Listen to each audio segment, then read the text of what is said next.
Good morning and welcome to Atheist Talk and KTNF AM 950, the progressive voice of Minnesota. We appreciate all of you for tuning into the show. Today is Sunday, April 1st, 2018. I'm Scott Lohman. Today with me are Hertzie Hertz, David Pacheco, and Jordan Bright. Today we're going to be talking about unicorns. More on that. Be sure to stay tuned for the American Atheist Viewpoint in the fourth segment of the hour. So much more on that. We welcome listener interaction during our live show with your phone calls to 952-946-6205 or your emails to radio@mnatheist.org. The views of the interviewers and guests are their own and do not necessarily represent the views of Minnesota atheists. Apologetic arguments for God are many and varied. We atheists and humanists have heard them all and the many variations. Today, in place of God, we're going to use unicorns. Do the arguments work for mythological animals, or are they just as awful as the ones used for God? Stay tuned. You can find links and program archives on Minnesota Atheists' website at minnesotaatheist.org. Hertzie, David, and Jordan, welcome to Atheist Talk. Good morning. Thank you. Good morning. Thank you, Scott.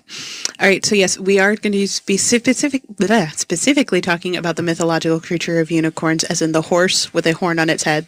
Hold on a second. The mythological creature, you're already presupposing the answer. Okay. We haven't started yet, Dave. We haven't started yet. Oh, dears. Okay, we are talking about the creature unicorns, as in the horse with a horn on its head, and not any other definitions, just so that we can make sure we get that off the bat. I had somebody question me about that at one point, and I was like, no, the horse. We're going with the horse. Now, David, you volunteered to be the pro side of unicorns. I would take that position any day of the week. Excellent. And Jordan, you answered my call and came in for the con. Sitting at the bar at 6 o'clock last night, I get a message. Hey, what are you doing at 9 a.m. tomorrow morning? I need an anti-unicorn person. Whereas I have been preparing for this debate for weeks. Okay, good. Bibliographies, I went to the local universities to talk with the greatest minds in Minnesota. On the other side, I did a few Google searches. Good. Well, this will be fun then. This will be great. Yes, and unfortunately, you guys can't see what I'm wearing, but I am wearing a fabulous unicorn hoodie, so I'm totally not biased on this on any way, shape, or form. All right. Fabulous. So let us start. We're going to do 3 minutes, David, for you to give some opening arguments. Okay. All right. So, unicorns. I mean, we all know what they are. We may need to define the term at some point to make sure we're talking about the same thing. Horse with a horn on its head. Horse with a horn on its head. But, the nature of that horn, is there anything magical about the horn? There's all kinds of other questions that could arise there. But I believe the existence of unicorns is pretty self-evident and obvious and really requires no further proof than what's in front of our senses.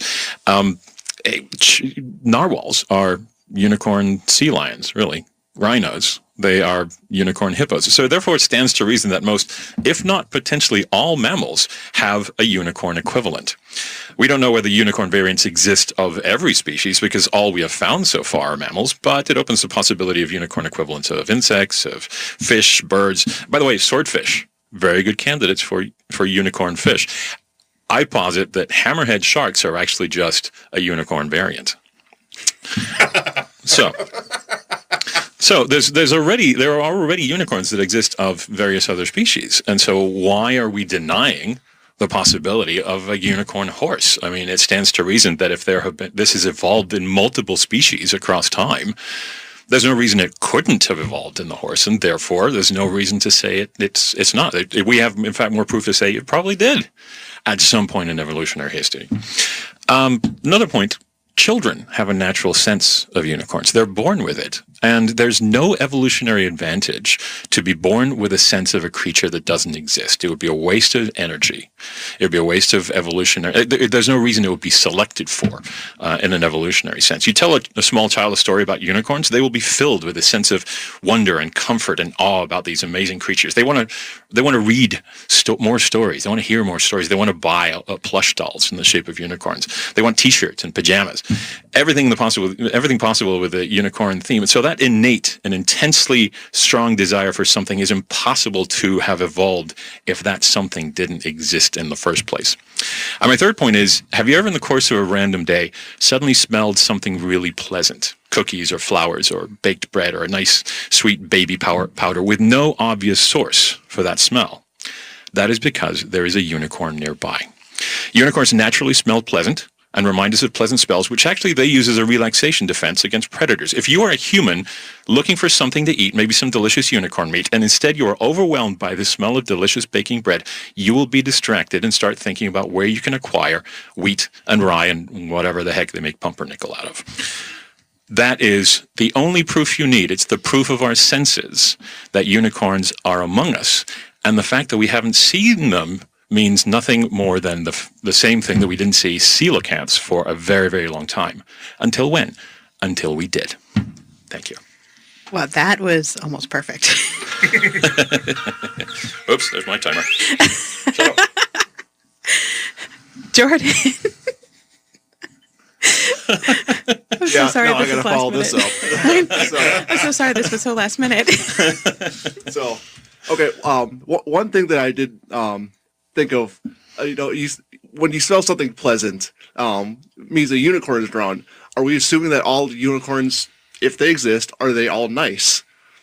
Just because something smells pleasant. Sorry. Opening arguments. Is this opening argument? Yep, opening arguments. Oh, it's just no. Okay. Yeah, it's your opening argument. Okay, I will. Questions will come afterwards. Okay.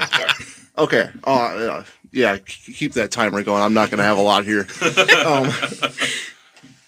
Now, as far as we are going with, I'm supposed to be going with, they do not exist. And I strongly believe they do not exist. It's the same tier as, leprechauns, St. Patrick's Day. Yeah, they're nice to think about. It's like, yeah, maybe they're out there somewhere. But, I hate to throw this out there, but we haven't seen one yet. We haven't seen them yet.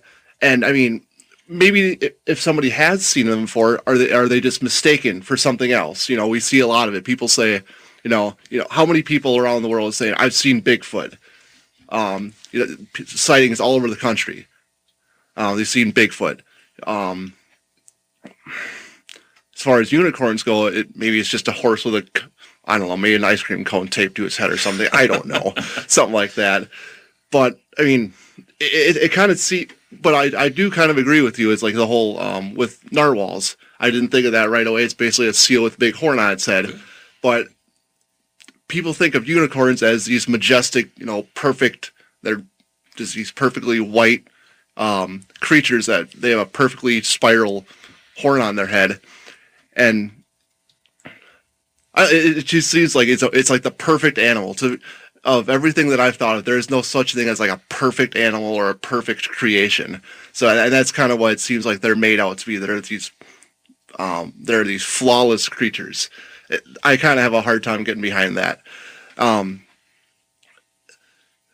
And let's say they did exist. As far as them being all magical and they're pleasant and stuff, has anybody ever seen the movie Cabin in the Woods? Yes. Yes. That unicorn spears that guy right through the stomach. That is not a nice unicorn.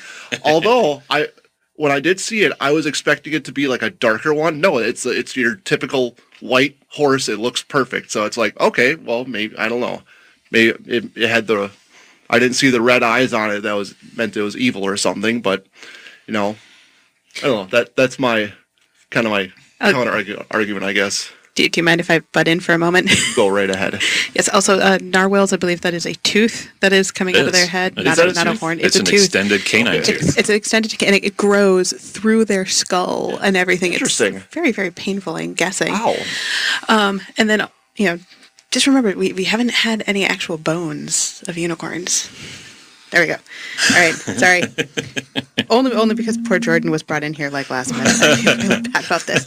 All right. That's fine. This can be a communal conversation, Scott. If you have any input on the existence or non-existence, by all means, we'd love to hear from you too. Awesome. All right. So actually, Jordan, since you started with some of the question stuff, why don't you go ahead and start asking David some questions? Okay. What I was going to start out with was. You mentioned that like if there's a pleasant smell around, there's a unicorn. Or are you assuming that all unicorns are these pleasant creatures?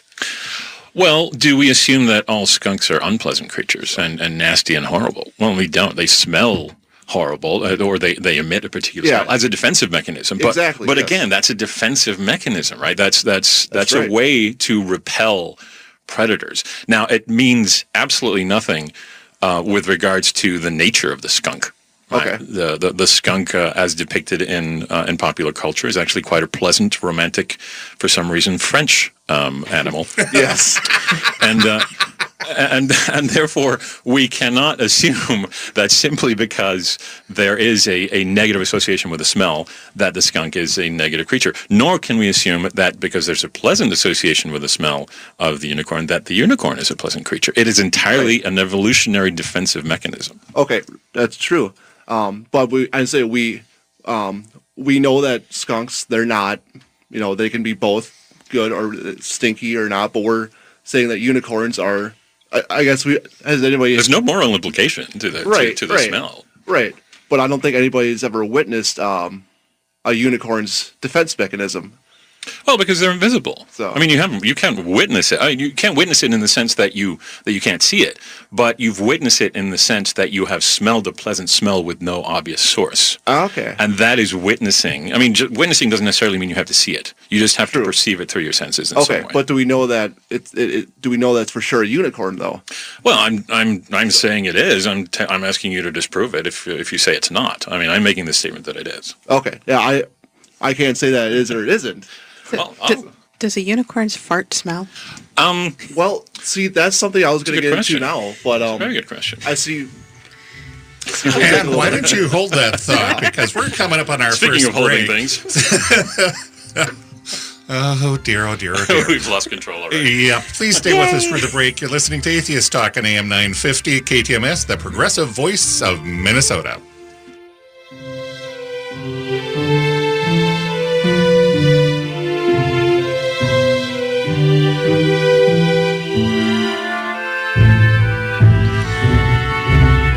Welcome back to Atheist Talk on AM 950 KTNF, the progressive voice of Minnesota. I'm Scott Lohman. If you have a comment or a question, please call us at 952-946-6205 or send an email to radio@mnatheist.org. And now back to Atheist Talk and our very fascinating debate about unicorns. All right, Jordan, you had a thought that you were going to try and finish about unicorn farts. Something along that line. What I was going to ask is let's say that, okay, can we assume that, I don't know if we can assume. Assume nothing. Yeah, I know. Yes, with the unicorn farts, I'm going to go one step further with unicorns. Unicorns going to the bathroom or something. Now. I think we can say poop. Can we? Okay, well, Eric, can we say poop? Yes. We can refer to it. That's okay. Okay, we have the okay. Okay, regardless, that's okay. Are we going to start with this now? Yep. Okay. Anyway, unicorn poop, would it show up on the ground at all? That's what I'm kind of wondering. Well, so the concept of the unicorn digestive system as a whole is one about which much speculation exists. Because you're right, we really have nothing that we have been able to point to and say this is definitively unicorn poop. Now, the fact that a unicorn smells like cookies and baking bread and baby powder, that's not necessarily a product of the digestive system, right? So that's more natural aroma. It's more of a musk, I would say. Okay. So it's endocrinal as opposed to digestive, right? So it's something exuded from the animal rather than processed, shall we say? And we don't really know what a unicorn eats. We understand that since it's the horse variant, right, as the narwhal is the sea lion variant, that it very possibly has a similar diet, but we have no way to know that for sure. Okay. It could be a ruminant. It could have multiple stomachs. For all we know, it could be closer to the cow and its digestive system. So we don't really know. Now, we have found all kinds of stuff on the ground that we can't explain. I have found things as the snow melts here in Minnesota that I cannot explain, and I would prefer not to. And the fact that we might actually see horse poop on the ground and assume, oh, that looks like horse poop, therefore it's horse poop. We're just making that assumption, right? If we didn't see that horse poop, it could potentially have been an invisible unicorn. And you have to remember that if it's an invisible unicorn, well, you're not going to see just floating poop walking through the forest, right? The digestive system of the unicorn is, by extension, invisible, and anything traveling through it. Otherwise, you just see like a floating digestive system out in the wild. Okay, I just got one question. How often do you see random horse poop? Oh, way too often. Well, see, Way now- too constantly. And now, see, I'm thinking with unicorn poop, since they're such magical creatures, I'm thinking like, it's on the ground, it's all shiny and glittery too. No, but you're maybe making- you see like a trail of glitter or something. You're making assumptions about the nature of the, and you said something earlier about these majestic white creatures and they're magical and everything else. That's kind of the platonic ideal of a unicorn. Yeah, that's generally how they're thought of. Well, yes, but that's how they're represented in popular yes. culture and things Yes. like that. But in the same way, Pepe Le Pew is not the platonic ideal of a skunk. Right? The cultural representations of unicorns are not necessarily the real thing. Again, they are merely the shadows on the wall that we, with our limited powers of observation, are imbuing these creatures with. All right, I'm going to stop you guys right there. And then, Dave, do you want to ask some questions for Jordan? Yeah, actually. So, is there anything in your personal history that makes you unicorn averse? I mean, do you have some sort of traumatic event in your childhood, specifically relating to unicorn or unicorn variants?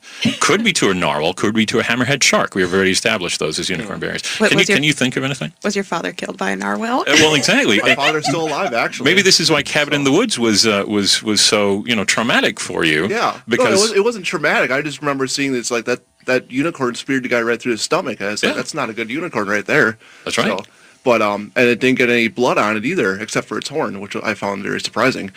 Anyway, no traumatic experiences, not that I can think of. that you can remember. Yeah, that I can remember. I did grow up in a rural Wisconsin, though, a large farming community, so there are cows, horses, but nothing that I can Not remember. the unicorn's natural habitat. Right. What is the unicorn's natural habitat? Upper northeast mostly. Oh, my area. Yeah, upper northeast. Some parts of eastern Canada. Oh, that. I thought you said northeast Minneapolis. No, sorry, no, northeast United States. They're urban animals. Yeah, there are some in Seattle, as well, in the outskirts, some of the suburbs of Seattle. Okay. As far as we know. I mean, it's hard to determine. It's hard to determine because we can't we can't follow their scat. Right, we talked about this. That's true. Earlier. Yes. We can't determine the exact perimeters of their natural habitat. Okay. So there's nothing that you. And again, I'll state there's nothing that you remember. Nothing that I remember that was traumatic in my childhood that led me to not like unicorns or not Interesting. believe in Interesting. them. Yes. Because that's my hypothesis that people who don't believe in unicorn is because they have experienced some traumatic event in their history, and they may be repressing it. I'm just in complete denial of unicorns. You said that. I didn't say that. That came naturally. It did. From you. Yep. And I would, all I'm saying is I would suggest that you explore that a little bit more. Have you found anybody who actually has any traumatic experience with unicorns? Well, not to mention the Cabin in the Woods guy who got impaled by it, right? Obviously, that I would consider that a very traumatic experience. Yeah. I don't think he remembers much of anything right now. Probably not, but Cabin in the Woods is a documentary of sorts, and so therefore, we assume that this happened. Maybe not. Maybe it was a recreation, right? Obviously, that was an actor. I'm not. Yeah. I understand the difference here between reality and fantasy. That was an actor. That was not a real quote unquote. Well, it may have been a real unicorn, just an actor unicorn. Yeah, except for that, like you said, that the unicorns are invisible. Can they turn visible? Well, if you cover them in paint, yes. I mean, if you splatter paint on a unicorn, they become visible. That's the nature of anything that is invisible by itself. I was going to say, Beastmaster already has a thing as to why that is a bad idea. Yes. Well, so we have that a lot, right? We have in pop culture. In fact, science is already starting to develop these capabilities of invisibility. Right, we already have camouflage. We've had that for a while. Now we have the stealth bombers and things like that, all to avoid detection.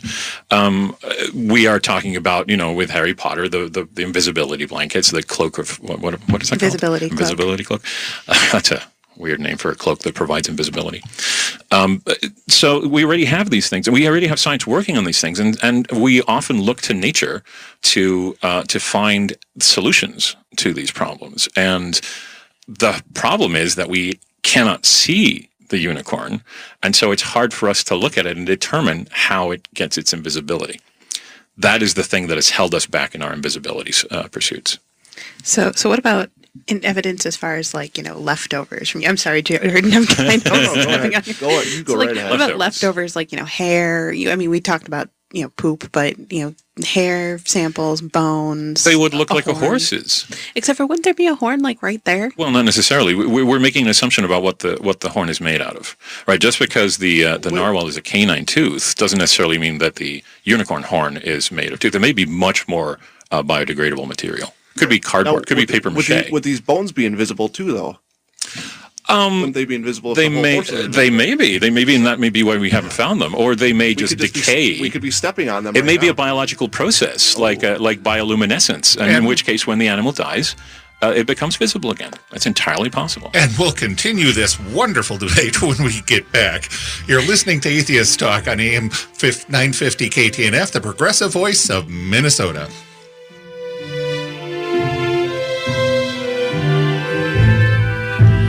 Unicorns. Are you for or are you against?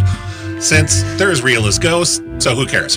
However, apologetic arguments for God are all over the place, and today we're talking about those arguments and applying them to unicorns. Are any of you guys convinced? Well, stay tuned. We got one segment left. Welcome back to Atheist Talk on AM 950 KTNF, the progressive voice of Minnesota. If you have a question or a comment, please call us at 952-946-6205 or email at radio@mnatheists.org. I'm Scott Lohman. Atheist Talks is produced with funding from Minnesota Atheists and Cucumbers Restaurant.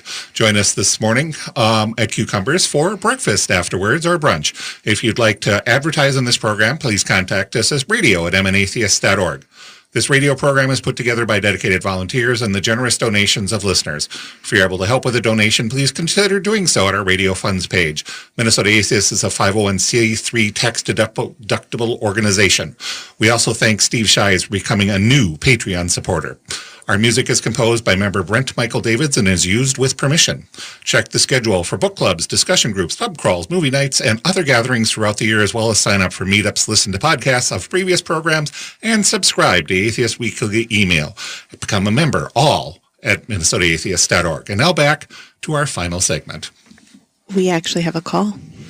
We do. All right. Well, he's working on getting the caller online, so oh, yes. We'll see. Anyway. Yeah, we were talking about remains.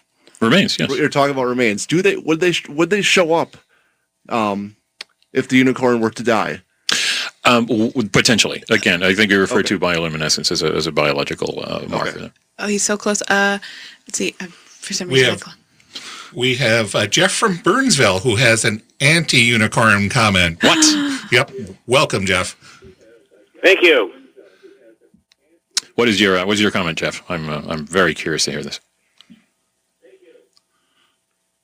Well, thank you for taking my question. First of all, I want to update your natural history. A narwhal is not related to seals. Okay. And you should turn your radio down in the background. It'll help you. It'll help you listen because otherwise there's a delay. Kind of whale, a porpoise, and its horn does not grow through its skull; it goes through its lip. Anyway, I wanted to caution the anti-unicorn proponent here that you're missing the obvious question. That mythical creatures, of which this unicorn is one, are cultural. Not every culture believes in unicorns. Here and there we have cultures that believe in unicorns, but other cultures believe in different mythical creatures. Leprechauns were mentioned, for instance, dragons and so forth. So I think that this particular difficulty with the unicorn argument needs to be examined. Why just some cultures? Why not all cultures?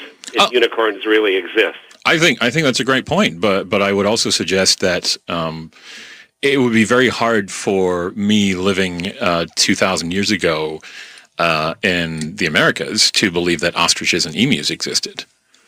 And it has nothing to do really with whether they existed or not. It just wasn't exposed to them. And I think that, yes, we do have cultures that believe in unicorns. And in fact, going back hundreds and hundreds of years, I mean, the unicorns were mentioned in the Bible. So there are cultures that do believe, that do have a history of them, and therefore we can assume that they were exposed to them. Therefore, we can kind of make some assumptions about where the natural habitat of unicorns have been throughout history based on the cultures that have been able to represent them in their pop culture.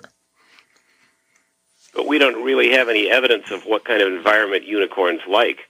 They seem to be reported from many different environments. Oh, absolutely. Scattered sort of piecemeal around the globe. So, for instance, not all jungle cultures report unicorns. Not all forest cultures report unicorns. Some. I think the anti-unicorn argument would be that it depends on how you were raised. I mean, that's, in effect, the definition of culture. That's very true. Some people are raised believing in them, and some cultures elsewhere don't believe in them. It has more to do with parents, not to do with the existence of unicorns. I would turn that around a little bit and say, yes, it is based on the culture and based on the habitats that you are in proximity to. And we can therefore, by scientific analysis, determine the natural habitats of unicorns by implication or by proxy, because we can say, well, these particular cultures are common in, let's forest-adjacent lands or in fjords. I don't know if fjords are particularly unicorn popular or averse, but we can make some understand. We can reach some understanding scientifically by reverse engineering this question and by saying, well, where are the cultures that do have a history of unicorn lore, and from by implication understanding, these are the habitats that these animals prefer. I'm actually going to jump in a little quick bit with a kind of a question here for you, Dave. So the unicorns seem to be more of a forest creature, but then earlier you were saying that their diet is probably more like a horse's, which does not go very well together because the forest doesn't have a lot of room for wheat or hay and things like that. No, I was actually just saying that that people assume that they are closely related to horses because they kind of look like horses. In popular culture, we don't necessarily know that that's what they were. I mean, in terms of scientific evidence, there was in 2016 or so there was an animal called the Elasmotherium sibirica, which was in Siberia, discovered remains that was closer to a rhino, but had a much more prominent horn, and this thing was like 6 feet tall. I mean, it was huge. But so we have scientific proof of these things occurring. I think we lost Jeff. Oh, Jeff, thank you for calling. Thanks, Jeff. But I think the point we need to make here is that we already know of the existence, and I apologize for my sea lion narwhal relationship. I mean, that's obviously just throwing out similarities, physical similarities. It doesn't necessarily mean species similarities. But we know that narwhals exist. We know that swordfish exist. We know that that rhinos exist. And so if you want to disprove unicorns, first you have to disprove rhinos. And you have to disprove narwhals. I would argue with that because a rhino is a species in and of itself, as is a narwhal is a relative of the whale, but it's still like its own species of whale. And the thing with this is we also have so much evidence that they exist. We have things like we have carcasses. We've seen them. Boaters have seen them before. As far as rhinos, I mean, granted, actually now they're almost extinct, which has its own sadnesses there. But we have all this evidence, and yet we have no physical evidence. And I know we were talking about, maybe it goes away and such, but that doesn't really follow the natural laws of biology that we have, which is, the bones and such stick around for a while. But again, they may be confused, just as we confused the concept of a brontosaurus and an allosaurus for a very long time. We thought they were different species, and they actually weren't. And we've done the opposite too. We've found bones of species, especially young species, that we thought were the same because they demonstrate very similar physical characteristics when they're young and only diverge when they become adults. So it's entirely possible we've been doing the same thing, that we've been finding remains of horses or rhinos or something in between those two, and assuming, that's a horse, or it's a horse with a birth defect. It's a rhino that for some reason had this protrusion of bone. I'm just trying to imagine like a rhino and a horse. Well, is related. Stranger things have happened. I don't know where, but probably some sort of hybrid, maybe. Yeah. Some sort of mad experiment somewhere. We don't know. I don't know. It's there's the mule, which is a donkey and a horse, procreating and such. But the thing is, with a lot of those things that have that breeding, a lot of them are sterile. Yes, and unicorns could be sterile too. Yeah, I don't even know. But here's another question: Are horses native to Africa? No, they're South Asia, aren't they? If I remember correctly. Yeah, I think so. Because I mean, that's another question. Because I don't. Are there rhinos in South Asia? Yes, there's a South Asian rhino. There's a South Asian rhino. Yeah. So it could have happened. I mean, these could be sterile hybrids. I mean, the unicorn could be the mule of the rhino and the horse, or the narwhal, for all we know. I mean, it's we don't know. The narwhal got in there too. Well, Oh my goodness, this is just getting weird. So it's just so. I guess one of the points I wanted to make earlier is that from a biological perspective, I mean, we know that evolution tries to find the best fit for survivability and continuance of the genetic code, but we also know that in order to do that, some of the mutations that are selected for tend to be things that help that happen. Here's what I would suggest as prey. Because unicorns, I believe, tended to be quite small. But as prey, invisibility and undetectability is actually something that is a really good evolutionary tactic. Again, though, my thing is, like, we've never seen one. And I know you keep saying they have invisibility, but it's one of those, it's like, you would think another species would look at invisibility as a possibility. Sure, but we have a lot of species that demonstrate unique characters. A chameleon, in the family of chameleons. I mean, that's a very, very specific to a very small subspecies or set of subspecies of lizards that have that capability of undetectability. I mean, we have unique characteristics for each species, and all I'm saying is this invisibility happens to be one that we associate with unicorns. And by the way, we don't know what other animals might have evolved invisibility because by definition we can't see them. Yeah, which also begs the question. It's like, so if we have all these animals that might have invisibility, and we don't have any of their remains, and they exude all these pleasant scents that we're pretty sure that definitely have to be unicorns. I mean, it's getting kind of preposterous here. It's entirely possible that there might be an invisible skunk that is the one that has the pleasant smell. I mean, we don't know. We don't know. You're right. I will take that point. We don't necessarily know that all of these pleasant smells come from invisible unicorns.